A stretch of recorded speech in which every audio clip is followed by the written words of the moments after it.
Thank you so much for that wonderful introduction and for everyone being here with us today. I am, as Christine said, I'm Dr. Tameeka Hunter, and you heard a little bit about my background, but what you can't see on the webinar is that I have a lifelong disability, and I use a small motorized wheelchair, and my master's degree is in rehabilitation counseling. And certainly, I think because of my personal experience with disability, that kind of shaped my trajectory in looking at intersectional diversity as a professor.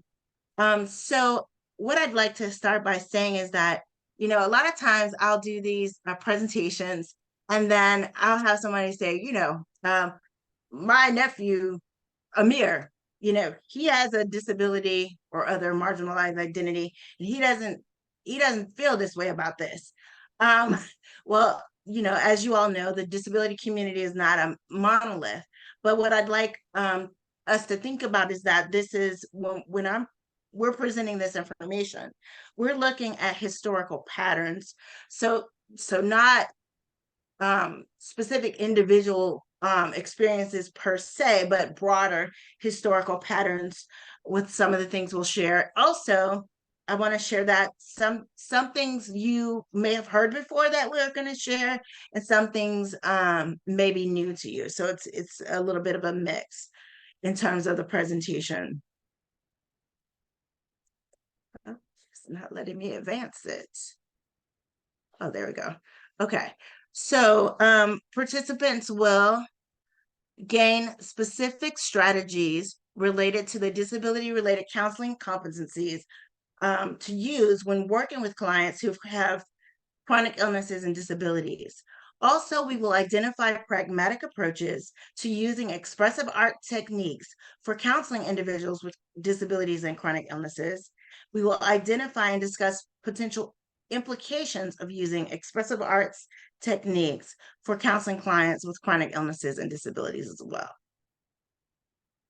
So the population focus, you might have guessed, while creative arts therapies may be helpful for various populations, and I would venture to say that it is helpful for various populations, the presentation will focus on expressive arts with adolescents and adults with physical disabilities. So just so that we have a shared understanding, so approximately 1 in 5 or over 50 million individuals are living with chronic illnesses and or disabilities, and that's from the Institute of Medicine. And also, just to understand the frame that we're coming from as presenters, we see disability as an element of diversity, right? It's from a disability justice lens. We see disability as a population that has its own culture. For example, I'll share a little bit of in-group language with you. So in the disability community, we kind of joke about TABs.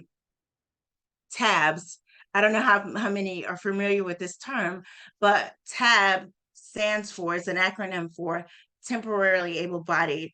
The point of that is to say that if you live long enough, fortunate enough to live long enough, you probably will encounter some differences in functionality, some encounter disability, chronic illness over time.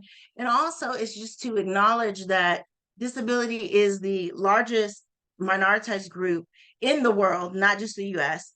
And it's one that people can join at any time. It's a group that people can join at any time.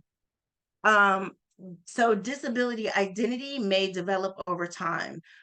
Some people, for various reasons, which could be its own webinar, do not want to identify as persons with chronic illnesses and disabilities. There's a lot of stigma related to it that we hope to kind of help dispel in some ways. Also notice in my presentation, or in this presentation, our presentation, we will use person first language, like, for example, person who uses a wheelchair, and identity first language, disabled person. So identity first language, disabled person. The reason for that is because there are a lot where, again, disability community is not a monolith. And so some people identify using identity first language, like people on the spectrum, many like to be referred to as autistics. Also, it's important to note that people who are deaf, big D deaf, do not necessarily consider themselves disabled. It is society that may not be able to sign, so therefore they don't necessarily consider themselves disabled. So there's a lot to be said around the language that we use. Um, but if you want to hear from the actual experts, meaning other people and advocates who have disabilities, Google the hashtag say the word. So hashtag say the word, to learn more about why both person first language and identity first language are correct. So I want to talk really briefly about some models of disability. A lot of times we think about disability, but we don't think they have that metacognition around why do we think certain ways, or why do we have certain attitudes around disability. Or the moral model of disability sees disability as punishment. And before someone thinks nobody thinks of disability as punishment. Think about the people who say that HIV and AIDS are punishments from God, right? So that's the moral model of disability, and that still persists today. The medical model of disability has a focus on fixing the individual living with a chronic illness or disability. Now, another one of my social locations is that I'm Southern, right? So you'll hear me say Southern things like "Don't throw the baby out of the bathwater," and I say that because, the medical model is why I have a motorized wheelchair. So it adds greatly to my freedom and mobility, which is interesting that people typically want to use the term wheelchair bound because. First of all, I'm not bound to my chair, and I'm sure my mother's happy that I wasn't born hooked to my chair. And it actually gives freedom. So wheelchair bound doesn't really fit, right? I'm a wheelchair user. Another model that I want to just share and make you aware of is the social model, or some call it the social justice model. And the focus is not about fixing the individual who has the chronic illness or disability. It is about addressing the barriers that are in attitudes that are in the environment. So that is a shift from the medical model. The individual does not need fixing, and the barriers in the environment are what needs to be addressed. So I want to share some pragmatic ways for us to employ the disability related counseling competencies. These were adopted by the American Counseling Association in 2019. So let's see how they connect to expressive arts. So A2, basically, it's important for us to understand the process and timing of disability. So etiology is really important. Was the disability congenital, occurring at birth, or is it acquired? Was there an injury that caused a disability or chronic illness? This natural variability in the etiology of disability should not be considered or interpreted as abnormal or psychopathology, or anything like that. It's just important for us to note, where is your client? Was it congenital? Was it acquired? Because that impacts disability identity development and a host of other things. So the benefits of using expressive arts activities with this population is to increase the individual's well-being. It provides an opportunity to integrate the disability experience, in particular if it's a late onset disability or acquired disability.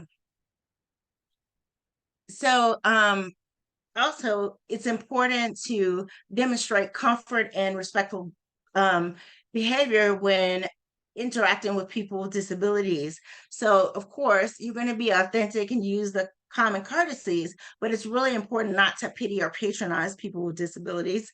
The second one, I say this one is a peeve of mine. Speak directly to the person and make eye contact with the person with the disability rather than the person they're with, a spouse, an aide, or interpreter. And then offer assistance when it appears to be needed, but wait for the person to accept or decline the offer. In short, I like to say just ask before you act.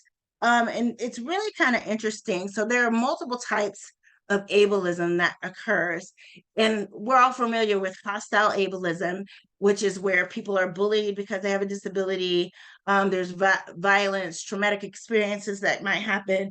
But we may not think about benevolent ableism, which is where people with disabilities and chronic illnesses are viewed as weak or vulnerable or in need of rescuing and being taken care of adults. And so this is kind of a simpler way to say that about the benevolent ableism is infantilization often happens with adults with disabilities. And so, and finally, there's a third type, which is the ambivalent ableism, which is a combination of the hostile ableism with the benevolent ableism. So a person is approaching you asking if you need assistance, and then or speaking to you in a patronizing way because you have a disability, and then when you respond negatively or in a way that they don't expect, then it becomes hostile ableism because they're upset that you don't want or have declined their assistance. So this is a kind of a funny thing that happens, not haha funny, but ironic, that happens with people with disabilities. But if you just keep in mind, ask before you act and then respect the response, I don't think we'll have those kinds of concerns with clients.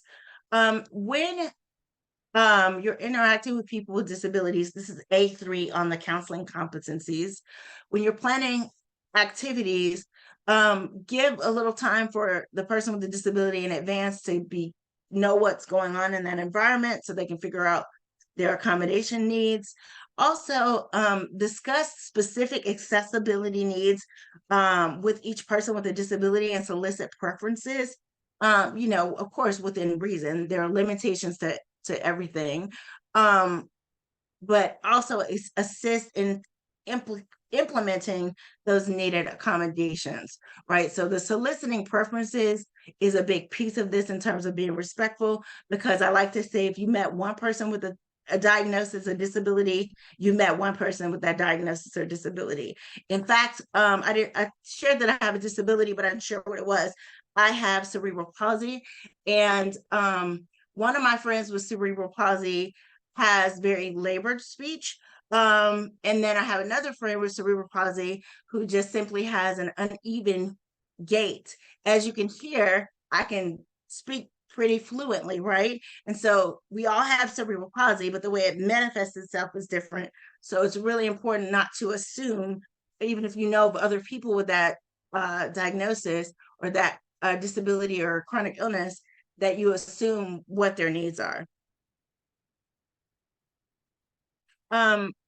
So speaking of the competencies A4, it's important to recognize that self-concept and quality of life can be compromised when disability is present and typical milestones or goals are delayed or complicated related to disability. Think about, say, if your client's disability precludes them from driving, so they learn at a later age, or they don't learn to drive. And so how those things can impact quality of life, self-concept. As counselors, it's important for us to keep those things in mind. And here's another benefit of using expressive arts activities, because it helps to foster a sense of self and purpose.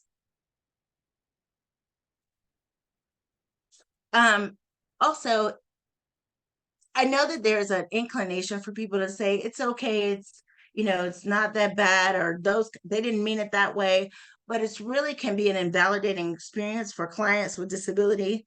So understand that ignorance and prejudice against the disability community and by authority figures can make really discriminatory decisions, whether consciously or unconsciously, that affect persons with disabilities in a variety of ways, in social ways, in familial ways, with their work, housing, healthcare environments. It impacts us in multiple ways.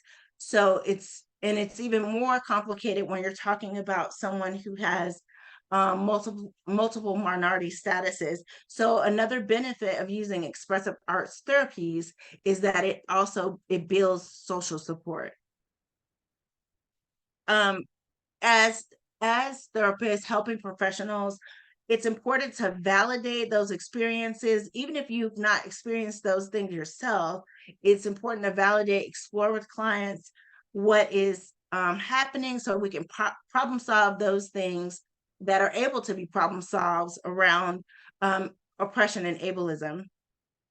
So develop at least just a basic understanding of the knowledge, skills, and abilities around disability, and how to advocate effectively for the disability community. Now, it's really important that people recognize that allyship, or being an ally, is not a title you give yourself. Ally is a title that is bestowed by the community, right? Again, ally is not a title that you give yourself. It is one that is bestowed by the community. The best test of this is if people call you an ally when you're not in the room, right? Are you the person that amplifies provides opportunities for people with disabilities to speak to their own needs, or at least amplify their voices when they're not in the room? So again, connecting this to the competencies, creative arts therapies offer opportunities for nonverbal self-expression, to kind of work through some of those things that may be difficult, especially if you may not have the words, or maybe nonverbal. So expressive arts is, again, another vehicle to help process those emotions and kind of provide an outlet for those clients. And also, again, we talked a little bit about infantilization. So a lot of times people it's, again, benevolent ableism, right? It's not malicious at all. It's with the best intentions, but you know what they say about the road when we're talking about intentions. So please respect people with disabilities' right to pursue an independent lifestyle, the autonomy to make choices, even when those choices include a risk of failure. You know, it was really interesting when I was the director of accessibility services, because people often thought, instead of looking at it as leveling the playing field so that their disability or chronic illness didn't negatively affect their pursuit of a degree, a lot of people mistakenly thought that it gave people with disabilities an unfair advantage. And that's not really the case. But reducing or providing the accommodations, and by the way, if we design things from a universal standpoint, we wouldn't need accommodations, then, and give people the right to make the choices that they make, then they have an equal opportunity for success and for failure. It's just the natural human experience to have both. So be cautious, though. I call this is just a term that I coined, the assumption of salience. So don't assume that anytime a person is in distress or frustration that it's because of the disability, but do explore that with them, because there can be negative feelings related to the disability. And also it provides an opportunity to validate those experiences, even if you don't share them. So we are, as persons with disabilities, we're socialized to believe that we are responsible for the comfort of others, right? We don't want to be burdensome, because those are the messages that we receive, both overtly and covertly. So counselors, in much the same way that we encourage counselors to be able to broach issues around race, we invite counselors to broach the issue around disability. that said, in your initial paperwork, if you ask about chronic illness and disability, and I would encourage you to do so, you ask about that, but don't assume that that is a presenting concern, because it may not be, but it's good to broach the subject in your initial paperwork in case it is a part of the presenting concern. Modify your sessions to address the needs of persons with disabilities. So shorter sessions, breaks in the sessions might be necessary. And don't assume that because the person has a disability, that's the primary reason for them showing up there. And just like, oh, we're just sending them to a rehab counselor because they have a disability. I I often say that, if my bottom was on fire and I went to the doctor, they'd be like, oh, it's because you have a disability. No, it's because my bottom's on fire. So it's really important, that you don't just refer solely on the presence of disability, because unfortunately or fortunately, disability doesn't preclude you from romantic issues, familial issues, and other things that other people deal with as well. And when you are developing a job description, only include those things that are essential. For example, a lot back in the day, they would say, you have to be able to type a document. Well, the truth of the matter is, you don't have to physically type a document. Now there's Dragon Naturally Speaking, which you can use to type a document. So the goal is to produce a written document. It doesn't have to be typed, right? And driving might not also be necessary. So look at those things as well.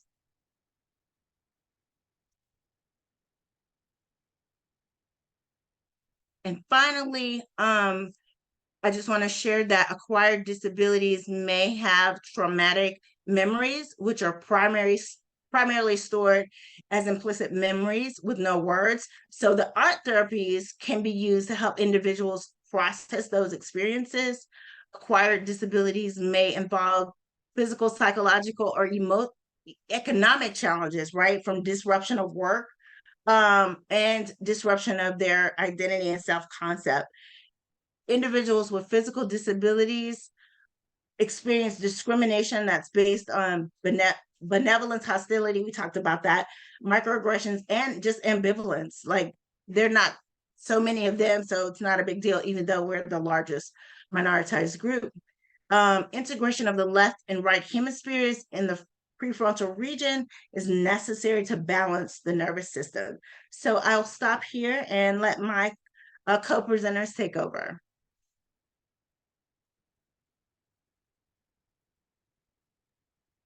Dr. Perryman, I think you're muted. Yeah, I got it. We skipped slide 14. I didn't know if you wanted to go back to that one, Dr. Hunter. Let's see, hold on. I'm going to go over some of this kind of quickly. We've condensed an hour and a half presentation to an hour, and when we get to the ethics, you'll see that one of the ethical considerations is ensuring, if you actually use expressive arts, that you have time to process it. So we want to make sure that we have time to do that. So this slide just I won't read all of it, but it gives you kind of an explanation of how expressive arts have actually been used in various cultures for hundreds of years, since the beginning of time. And so therefore already hold therapeutic value to people and groups of people. And then you'll see some of the characteristics of things that we know people get from participation in expressive arts. Personal growth, self-awareness, creativity, catharsis is a big one. And sometimes an unexpected one if you haven't participated in expressive arts activities before. Let's go to the next slide. And are you able to advance? I'm not. Okay. And this one, I guess, for the sake of time, since I talked about it, I'll Yeah, go back. did that one. Yeah. So how do you choose activities? So it's important, first of all, you have to have a strong therapeutic relationship and working alliance with your clients. You wouldn't just, the first time a client comes in, say, oh, okay, let's do an activity. So it's important that you already have a relationship with them and then know how to choose activities that could be helpful to them. Part of that is understanding the etiology. Were they born with their disability? Was it due to a traumatic event? These are important things to know, whether it was congenital or acquired, which Dr. Hunter already mentioned. This may impact the type of activity. For example, if there has been a recent trauma, you're going to want to be very sensitive about what you choose and how you process that with them, because you could leave the client in worse shape than when they came to you. So the activity should match the stage of therapy. If you use an activity in the beginning, like a lot of times with adolescents, I use an activity as kind of an icebreaker, a way to get to know one another if they're open to that idea. But I would never do an introductory activity in the working stage once they've been coming for quite a while and we've gotten into some deep material. Same is true with when we're coming up on termination. I'm going to do an activity that's appropriate for terminating. What is your theoretical orientation? That's very important when thinking about what activities you're going to use and how that activity fits with your theoretical orientation, because that's how you conceptualize the client and their progress. Their need and readiness, clarity regarding your purpose. So it can be tempting because you've come and learned about something fun and new to want to just pull it out with the client. We've all probably been there, but it's very important that you're purposeful and intentional about what you're using with your client and that's based on their need. You have to be very adaptive and flexible versus prescriptive, because you may start an activity with a client and then they may not be comfortable or it may not work, and you have to be prepared to change or not to do an activity at all. Okay, we can go to the next slide. Okay. I just want to make sure that was working properly. So I think another thing we'll kind of touch on is just some different approaches and accommodations in working with individuals. And so the feet in two cultures is one that we're going to be able to do today, and y'all will be able to participate in for yourselves. That's one of those ethical considerations that we'll talk about, of never do an activity that you haven't done yourself or you wouldn't be willing to do yourself. So we're going to give y'all something today to try out. But when we think about individuals who present maybe with low vision or maybe some like manual dexterity issues or struggling to read and write, being able to offer approaches that are conducive to them is important. So sand tray, one thing to think about with this is if you have the opportunity to get a sand tray that is on wheels and that is easily able to move around the room, will be important to accommodate and bring to your clients. Or even if you have the opportunity to get a sand tray that can like rise and lower, or putting a sand tray on a table that is able to move up and down and adjust to your client's needs, or a TV tray too that can also move around the room and be easily accessible for clients. Also, sand tray can be a useful approach for individuals who have maybe low vision and struggle with reading and writing, but rather relies on choosing figures to represent what their needs are in a form of expression for them. Same thing with collaging for anyone who struggles with maybe reading or writing, and journaling may be difficult for them, being able to use images as a way of self-expression, but also considering that collage may not be conducive or an effective medium for individuals who are blind or have low vision. So just some things to consider. And then same thing with using masks or using clay, offering some tactile experiences can be really important and an effective modality for individuals. Do you want to move to the next one? So yeah, these are just some accommodations that you can use. So dot markers, if any of y'all have ever used those, they're larger markers that don't necessarily require fine motor movement of having to hold like a skinny marker. They're a lot thicker that clients can grab a hold of and be able to still draw and express their experiences. Therapy as well. I know some clients may not have a variety of dexterity strength. And so therapy is a great accommodation because it comes in different strengths or I guess like thickness. So it starts with like something that's really easy to work with, kind of like a Play-Doh consistency. So it's really easy to manipulate, but also a lot of clients may not like the smell or the texture that Play-Doh has. And so this could be a great accommodation for individuals. Dragon, naturally speaking, can be used for, and I know Dr. Hunter talked a little bit about it, but can be used for journaling, poetry, telling stories, as it's like a voice to text and a text to voice programming that can be helpful for those with manual dexterity or graphomotor skill concerns. I put on here a virtual sand tray where you as a counselor will be able to still utilize sand tray, but maybe you have to meet via Zoom with certain clients, depending on where they are and their location and their setting and what they're able to get access to if getting to you in person is hard. So even still being able to offer virtual options for them can be important. Grips are just options you can put on pencils, markers, colored pencils, things like that to accommodate anyone who's still struggling with some of that fine motor movement, helping them grasp and hold their coloring utensil. And then 2 calming strips are just tactile sensory stimulations that help calm and ground clients too, that we can bring into the therapeutic space. We can move to the next one.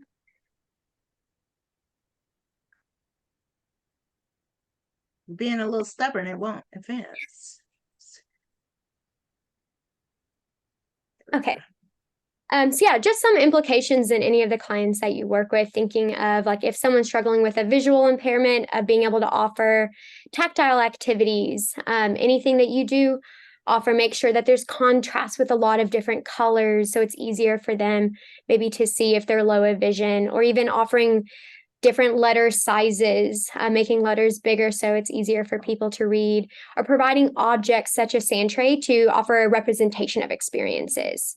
I also think too, for any physical disabilities, using a variety of levels of resistance and modeling clay such as therapy, providing grips or dot markers to allow them to still express themselves and accommodating to their needs. Okay, so just some implications in general around using expressive arts. So just some of the overall benefits: it helps in reduce stress to ground clients. It fosters a sense of purpose and allows for self-exploration, fostering a sense of self, enhances our perceived control, and fosters a sense of autonomy in the work that we do. And it overall just increases the individual's well-being, allows for emotional expression and processing in a variety of different ways, and builds social support. Next slide, please. So just some ethical considerations, similar to what I said earlier: training. So being sure that you've been trained and you know the power of expressive arts. You've been trained in different expressive arts activities. Some require more specialized training than others, such as sand tray. Also, never do an expressive arts activity that you either haven't done yourself or wouldn't be willing to do. Don't display any artwork that is created and hang it up in your office, especially if any of you work with kids. That's really important. Don't touch someone's artwork or their creation without asking. Don't interpret or assume that you know what certain things represent. Always allow them to create their own meaning and to share that with you in their own time. And then, similar to what Dr. Perryman said, making sure you have time to not only create, but also to process the expressive arts activity at the end too. So that way we don't leave anything open or unexplored. Next one. And so, yeah, the counselor should really just focus on the body language of the client, using their nonverbal cues as a gauge of the emotional state of their client, really attuning to them in that moment. You can offer interpretations to the client as a form of reflection with therapeutic focus, rather than really focusing on like their artistic ability of like why they maybe chose a certain color or put a certain picture on there and assuming what that picture represents. And so also letting the client work at their own pace and just look for patterns and themes throughout all the sessions that you do utilizing expressive arts can be important and a thing that you can reflect on. Okay. And then now we have any questions. And the next slide too, Dr. Hunter, is what has the QR codes. If y'all want a PDF version of, we have to go down a couple until, doesn't look like it's there. We can send it out to the list. Perfect. Yeah. And that The QR codes have PDF versions of the PowerPoint as well as the disability counseling competencies. Yes, we thought it was really important for you all to be able to see the competencies. And also there's a handout of this entire presentation provided as well, but we'd like to open it up. Does anyone have any questions for either of us?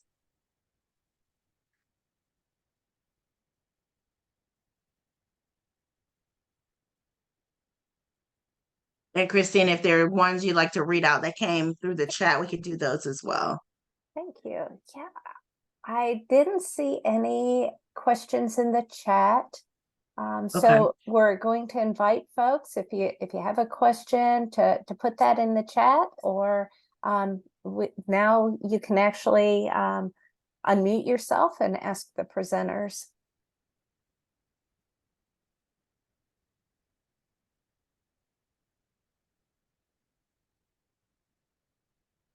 I want to make sure that we give ample time.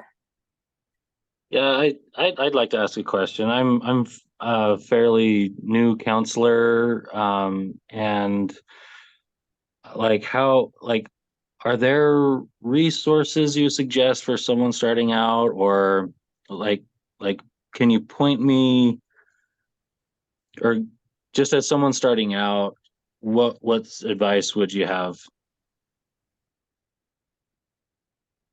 Yeah, I would say find some training. So there's a whole certificate program in expressive arts out of Palo Alto. There's also Gestalt certificate, because Gestalt uses a lot of expressive arts.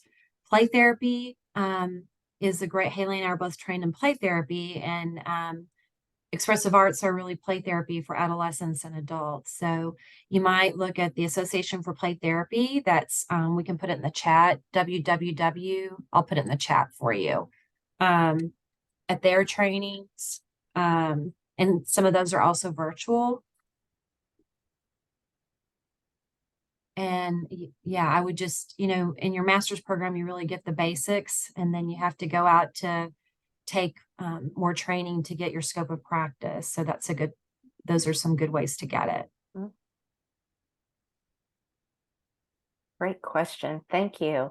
And we Thank have you. some comments in the chat. Thank you so much for sharing on the topic. We have one that says, I was talking to my students about broaching, and I feel like this activity would be such a great bridge to counselors broaching identity with their clients. I'm so glad you brought that up. In fact, I use it for broaching in my classes to train my students, my doc students, how to broach with their master students, and with my master students to learn how to broach with children and parents. Expressive arts are a much less threatening way to broach. So I'm really glad that you thought of that. And this activity in particular would be a really good one. Absolutely. We have folks that are looking forward to the QR code so they can get the materials. We have another comment. Thank you so much for sharing. It is important to include disability, especially DD, and in the mental health conversation. Absolutely. I wholeheartedly agree with that. Any other questions from our participants today? I'm aware of the time. So I'd like to, great question, Kate. The recording, it's being done for ARCA, and our hope is to be able to post these kinds of resources on our new webpage once it's fully developed. Thank you. So I'd like to take this moment to provide our appreciation from ARCA and sincerest gratitude to Doctors Hunter and Perryman and Hailey for this incredible presentation. Thank you for having us. For having us.